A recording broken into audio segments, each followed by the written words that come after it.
قرآن شریف کے اللہ فرمائی الی مدین اخاهم شعیبا وارسلنا مخ کے تیر شوی دی آیتنا چی مونگ دا مدین خلق یو داغی دا نسب و دا قوم نے یو سڑی ورو لے گا چی داغنم حضرت شعیب علیہ السلام.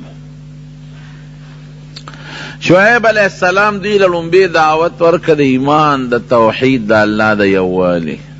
یا قوم اعبدوا اللہ ما لکم من الہ غیرو، یو خدای منی دا یو خدای عبادتو کی، ما سوا دا اللہ نا ستاسو دا پاربل خدای نشتا، دا یو خدای دی، دو خدایان نشتا.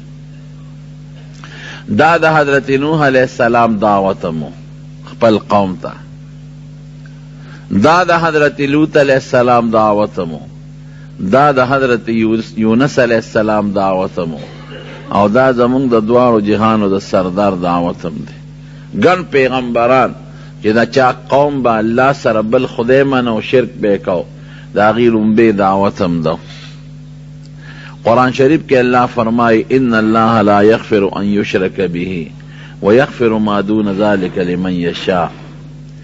چکہ یو انسان نور گناہون دی توبہ وستخو ٹکتا، کدا شرک او کفر نیم توبہ وستخو اللہ بے معاف کی، لیکن که توبہ چا دا گناہ نو نوستا و مرشو نو دا خدای خوخه دا که اللہ و تبخی امو که صدا پی ورکی هم، او که دا شرک غندی گناہ نا چا توبہ نیستی و مرشو را دارو بخل نیستا. نور گناہون دا خدای خوخه دا کی دیشی بے توبے دے مبخی، خو شرک بے توبے بخل نشتا. او دا شرک بیا مختلف قسمون دی. یو اغا شرک دی لکه عیسایان کی خدای لدامن گنی، یا دا مکی مشرکانو با خدای للون گنلی، یا یہودیانو با خدای لزوی گنا عزیر علیہ السلام. دا یو قسم دی. دویم دا شرک دا قسم دی پا عبادت کے بعد خلق شرک کئی. عبادت خو مونږ د الله کو، او بعض خلق په بندګۍ او په عبادت کې الله سره بل څوک شریک کی، لکه زمونږ د خلق نظر کوي، نظر او نیاز د الله نه ما سوا د بل ضرورت نشته. بس خدای دې په شان حاجت نشته، لکه خیر بس الله دې تطلعو کې ضرورت راغی. نظر عبادت ته بعض خلق کوئی د پلان کی بابا ما ختم کړي، دا ګوره سخت جرم دی، ځکه نظر عبادت ته عبادت بصرف دا اللہ کی، کدا اللہ نے علاوہ دا بل چا منخت او نظر دیو که شرک دیو که نو دا دی دیر نور اقسام مشتا. نو دا بدا دعوت ورکو قوم تجیا قوم عبد اللہ، دا اللہ عبادتو کی، ولا تشرکو به شیئا ما لکم من الہ غیرو، دا اللہ نما سوا بالخدای نشتا. دویم دعوت تا دسو دا پا قوم کی او بل غمو ادا چی پا وزن کی او پا پیمانه کی بے نقصان کو، اغشتل بے درانه کول او ورکول بے سپک کول.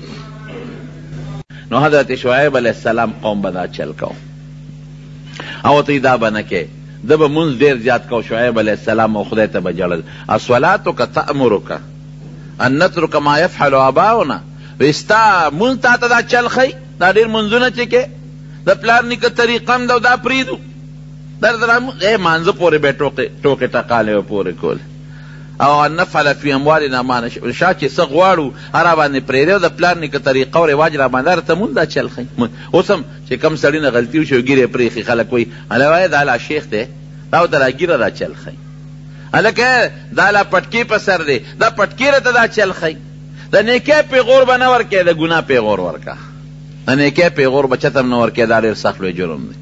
او سلی پسیکل لوانو بلے تیو لگید او ایوی تلا شیخ او در پسیکل والم لکنو دا ما بریکونا خو پا گیرہ کے ندی چی تمہارا دا شیخ والی پیغور را کیا خو پلاس کے بریک لگید لے حکا معمولی سو قدم لکا تلا شیخ ہے نو لے شیخ سے چلو کی شیخ سر خو عقل جاتی گی نا شیخ سر عقل خو مغا عقل دے گیرہ خریو میغا عقل دے او گیرہ پریخ او دو میغا عقل دے نو ولی دا گناہ کار کے نو دا زړه طریقه دا ویتا ته دا چل دا منس خی. حضرت شعیب علیہ السلام با منس دیر کو او خدای ته به ډیر زیات جړل، هر وخت به الله ته جړا کولا او نبی کریم صلی الله علیه وسلم فرمای چې کوم انسان خدای ته ډیر جاړي داغه نه خدای ډیر زیات خوشالېږي. خود د دواړو جهانو سردار مبارک به الله ته جړل. عائشه صدیقه رضی الله عنها فرمای وی د شپې به اوږد منځ کو، داسې منځ به کو حتی تورمت قدماه، وی د خپې مبارکې به پړسېدلې او جړل به ولجوفه عزیز کعزیز المرجل، وی د سینې به داسې غرار کو د جړا د وجې نه لکه کټوی چې په اور باندې کېدی وغه غرار کوي.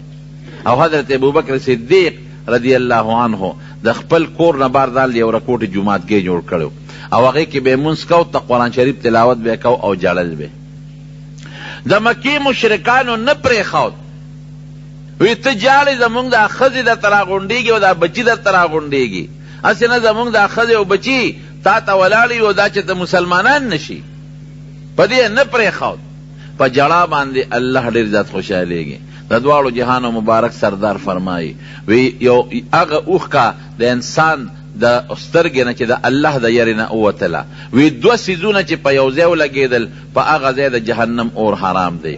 یو هغه اوښکه چې د انسان په وجود د الله د یرې نه ولګېدله، په کوم ځای چې د الله د یرې اوښکه پرېوته د جهنم اور پې حرام، او بل هغه دوړه چې د الله په لار کې در باندې پرېوته. دغه دوړه چې په کوم ځای پرېوته او دا اوښکه په کوم ځای پرېوته دغه ځای نه به جهنم کې نه سوځي، جهنم اور پې حرام.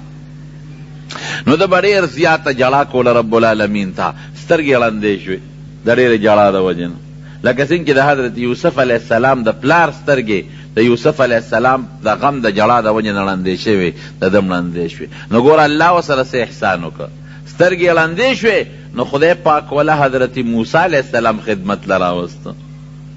الله خو بادشاه دی. یو دلته الله تپوس کوي، الله ته هر څه معلوم دی، خو دا بعضې خبرې ښکاره کوي د مخلوق ته. وی شعیب علیه السلام ته وی ته چې دا دومره جاړې، وی دا د جنت شوق د جنت پسې جاړې او که د دوزخ نه یېرېږې جاړې. دا ولې جاړې؟ الله ته پته ده او الله ښکاره کول کوي. وی نه مې د جنت شوق پسې جړا شته او نه مې د دوزخ د یرې نه جړا شته، وی جړا مې الله ستا په دیدار او ملاقات پسې ده چې د خپل رب سره به زما ملاقات او دیدار کله کېږي، هغې پسې جاړه. نه مې د جنت خپل کار به کې میلاو شوم او که میلاو نه شوم، او د دوزخ نه هم پروا نه ساتم، خو چې ستا څه فیصله د پروردګار هغې کې زه سم نشم کولی. ستا دیدار او ستا په کتو پسې جړا راځي چې کله به زما ستا ملاقات راځي. رب العالمین ورته وایي ښه زما دیدار درته مبارک شه، تا ته به زما دیدار به درته خامخا کېږي، مبارک شه. په سترګو باندې ړوند نابینا حضرت موسی علیه السلام دلته تی سړی مړ شو په د فرعونیانو په قوم کې. سړي له سوک ورکو ادب یې ورکو، هغه لاړ مړ شو او د هغې نه د بادشاه دربار خبر شو. نو د هغه ځای نه راوتښتېد، مدین ته راغی. فلما ورده مدینه، چې رالل مدین ته راورسېده، نو هلته یو کوي ته راورسېد، ډېر زیات انتهایي ستړی او په منډه منډه راځي.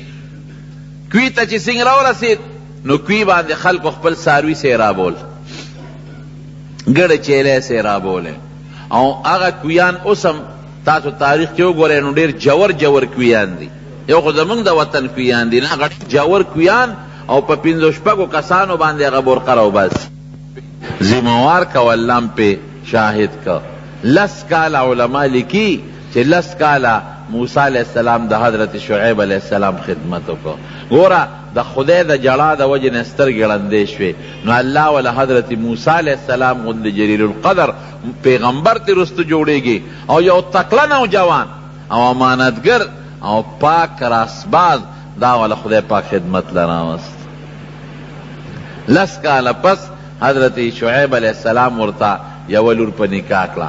او علما وایي هغه لور یې په نکاح کړه چا چې د شعیب علیه السلام ته مشوره ورکړې وه، هغه یې ور په نکاح کړه. او لس کاله پس یې رخصت که، وی د ځم د خپلې مور او ضرور ملاقات به وکړم.